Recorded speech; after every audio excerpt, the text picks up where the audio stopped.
ফুটবলের সম্ভাব্য সকল কিছুই অর্জন করেছেন লিওনেল মেসি।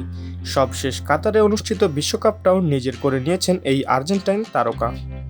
অনেকের ধারণা সেটাই ছিল মেসির শেষ বিশ্বকাপ টুর্নামেন্ট, তবে তার জাতীয় দলের সতীর্থ ম্যাক অ্যালিস্টার বলছেন ভিন্ন কথা।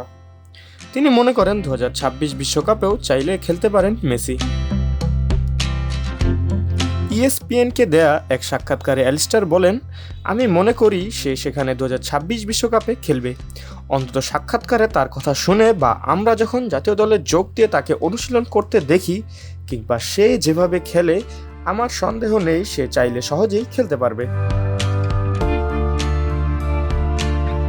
তবে বিশ্বকাপে খেলবেন কিনা শেষ পর্যন্ত এটা মেসির ব্যক্তিগত সিদ্ধান্ত মনে করেন তিনি বলেন, এটাও ঠিক যে এই সিদ্ধান্ত তার ব্যক্তিগত। বিশ্বকাপের সময় ঘনিয়ে আসলে তখন সে কেমন অনুভব করছে সেই প্রেক্ষিতেই এটা বিবেচনা করা হবে। তবে আমি আশা করি সে থাকবে। আর সব সময় বলি, লিও আমার কাছে বিশ্বসেরা। বয়স হয়ে যাওয়ার পরও তার সামর্থ্য আছে পার্থক্য গড়ে দেওয়ার। একসময় মেসিকে দল ছাড়তে হবে সেটাও মানেন অ্যালিস্টার। তিনি বলেন, আমরা সব সময় দলের প্রতি মনোযোগ দেই। আমরা জানি যে লিও এখানে সব সময় থাকবে না।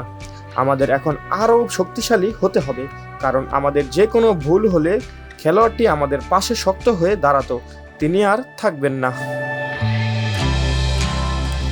গেল কোপা আমেরিকা জয়ে রাতে ফাইনাল ম্যাচে ইনজুরিতে পড়েন লিওনেল মেসি, যার কারণে এখনও মাঠের বাইরে রয়েছেন এই আর্জেন্টাইন ফুটবলার।